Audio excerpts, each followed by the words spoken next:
విషాదం నడుమ భరోసాకు ఆలంబన లభించటం నిస్సందేహంగా ఉదాత్త భావోద్వేగాన్ని కలిగిస్తుంది. పహల్గాంలో ఉగ్రవాదులు హతమార్చిన పర్యాటకులలో ఒకరు కేరళ వాసి. ఆయన కుమార్తె ఆరతి శరత్ స్వస్థలానికి తిరిగి వచ్చిన అనంతరం ఆ కష్ట సమయంలో తనకు అవసరమైన సహాయాన్ని ఇద్దరు యువకుల నుంచి ఎలా పొందింది చాలా ఉద్వేగంతో చెప్పారు. ఆమె మాటలను ది హిందూ ఇలా ఉటంకించింది.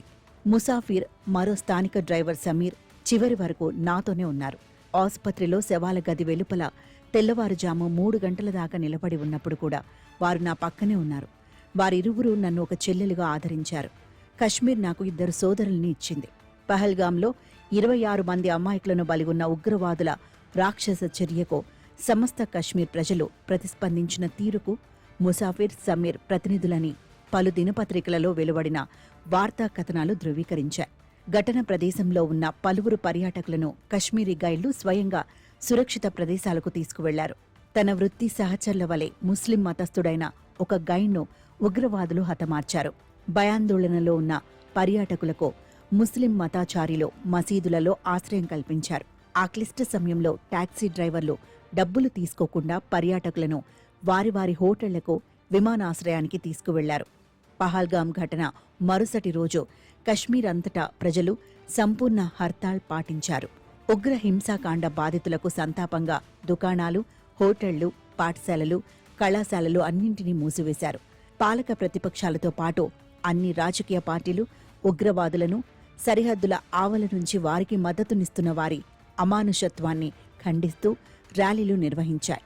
ఉగ్రవాద దాడి సందర్భంలో కశ్మీరీల మానవీయ ప్రవర్తన ఉదంతాలు చరిత్రకారుడినైన నాకు దేశ విభజన వెనువెంటనే కశ్మీర్ లోయపై పాకిస్తాన్ ప్రప్రథమంగా దాడి చేసినప్పుడు సమస్త కశ్మీరీలు ఎలా ఆదర్శపూర్వకంగా వ్యవహరించింది గుర్తుచేశాయి. 1947 శరత్కాలంలో దేశవ్యాప్తంగా అనేక ప్రాంతాలలో తూర్పు, పశ్చిమ పంజాబ్లలో మతోన్మాద హింసాకాండ తీవ్ర స్థాయిలో జరుగుతుండగా కశ్మీర్ సంపూర్ణంగా మత సామరస్యానికి నెలవుగా ఉంది. ముస్లింలు, హిందువులు, సిక్కులు దృఢ సంఘీభావంతో సమైక్యంగా దురాక్రమణ దాడిని ఎదుర్కొన్నారు.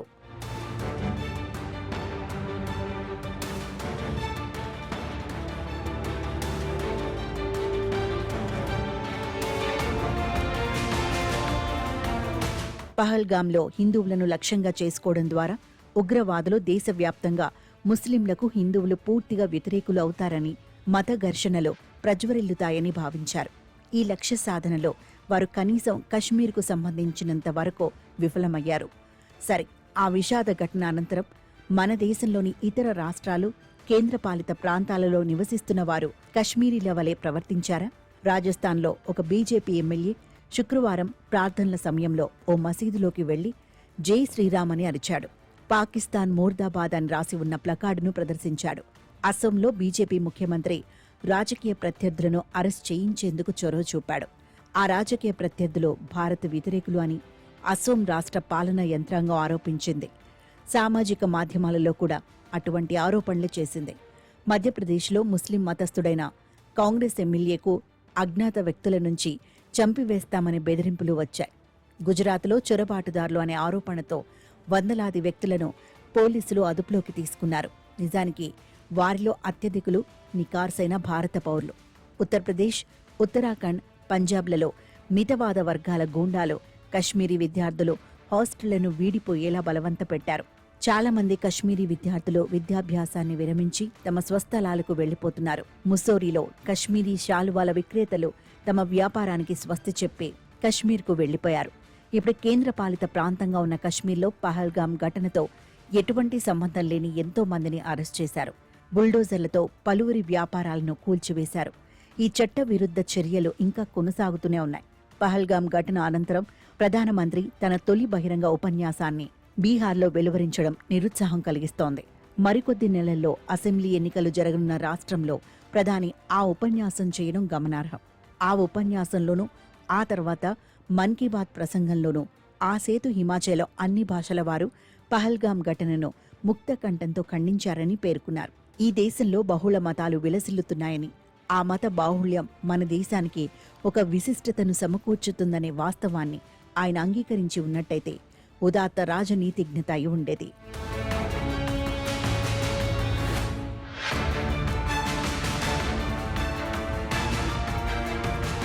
మతాలకు అతీతంగా సమస్త ప్రజలు పహల్గామ్ ఘటనను ఖండించారనే విషయాన్ని ఆయన ప్రస్తావించలేదు.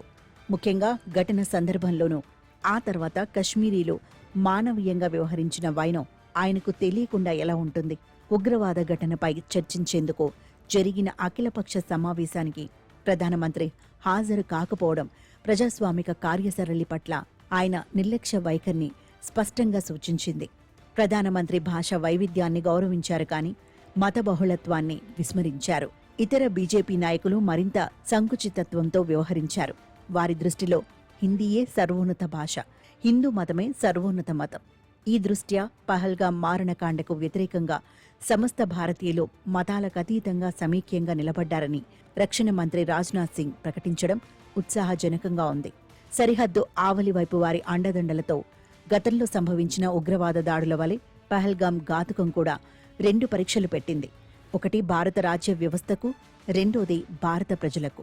ప్రజాస్వామ్య రాజ్యాంగ విలువలు, బహుత్వవాద సంప్రదాయాలను సమర్థించి ఆలోచనాపరుడుగా పహల్గామ్ ఘటనకు సహచర పౌరులు ఎలా ప్రతిస్పందించాలనే విషయమై నాకు స్పష్టమైన భావాలు, అభిప్రాయాలు ఉన్నాయి. అవి చాలా వరకు జవహర్లాల్ నెహ్రూ భావాలతో ఏకీభవిస్తాయి. దేశ విభజన అనంతరం 2 నెలలకు అక్టోబర్ 15, 1947న రాష్ట్రాల ముఖ్యమంత్రులకు రాసిన లేఖలో నెహ్రూ ఇలా పేర్కొన్నారు: మన దేశంలో ముస్లిం మైనార్టీ ప్రజలు చాలా పెద్ద సంఖ్యలో ఉన్నారు. వారు ఈ దేశం నుంచి వెళ్లిపోదలుచుకున్నప్పటికీ ఎక్కడికి వెళ్లలేని పరిస్థితి వారిది. వారు ఈ దేశంలోనే నివసించాలి. పాకిస్తాన్ ఎంత రెచ్చగొట్టినా, ఆ దేశంలో ముస్లిమేతరులను ఎంతగా వేధింపులకు గురిచేస్తున్నా మనం మాత్రం మన దేశంలోని ముస్లిం మైనార్టీలను గౌరవాదరాలతో చూడాలి. వారికి పూర్తి భద్రత కల్పించాలి. ఒక ప్రజాస్వామిక రాజ్యంలో పౌరులకు ఉండే హక్కులన్నింటినీ మనం ముస్లిం మైనార్టీలకు కల్పించాలి. నెహ్రూ ఇప్పుడు చాలా నిందలు ఎదుర్కొంటున్న నాయకుడు. ఆయనను అపఖ్యాతి పాలు చేసేందుకు ప్రస్తుత పాలకులు తీవ్రంగా ప్రయత్నిస్తున్నారు.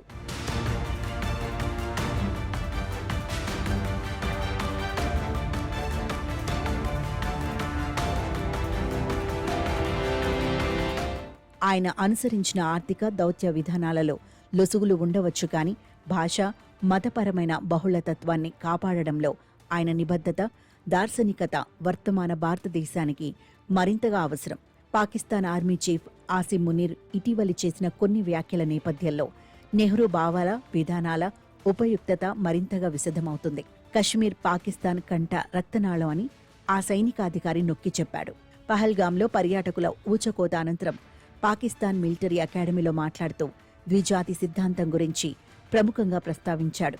హిందువులు, ముస్లింలు వేర్వేరు జాతులు అని, మతం, ఆచారాలు, సంప్రదాయాలు, ఆకాంక్షలలో పూర్తిగా భిన్నమైన వారని, ఒక సమాజంలో ఇరువురు సహజీవనం నెరపడం అసాధ్యమని పాక్ ఆర్మీ చీఫ్ స్పష్టం చేశారు.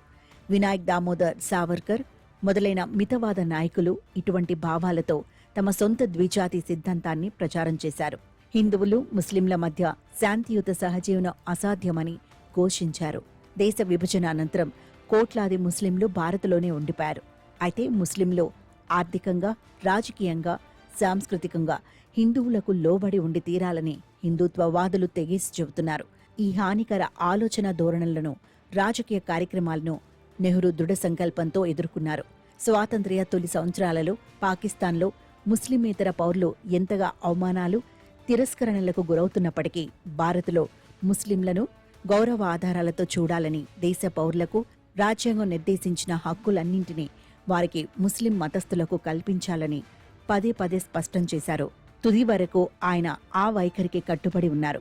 పాకిస్తాన్ ఉసిగొల్పిన ఉగ్రవాదులు పహల్గాంలో భారతీయులు, హిందువులు అయిన పర్యాటకులను ఊచకోత కోసిన నేపథ్యంలో మన సమున్నత భారత ప్రజాస్వామిక గణతంత్ర రాజ్య సంస్థాపక విలువలను గౌరవించే మనం, మన రిపబ్లిక్ భవిష్యత్తు భద్రంగా ఉండాలని కోరుకునే మనం, మత విశ్వాసాల రీత్యా ముస్లింలైన భారతీయులను గౌరవాదరాలతో చూసేందుకు, ఈ దేశ సంపూర్ణ సమాన పౌరులుగా పరిగణించేందుకు మన ప్రయత్నాలను మరింత ద్విగుణీకృతం చేయాలి.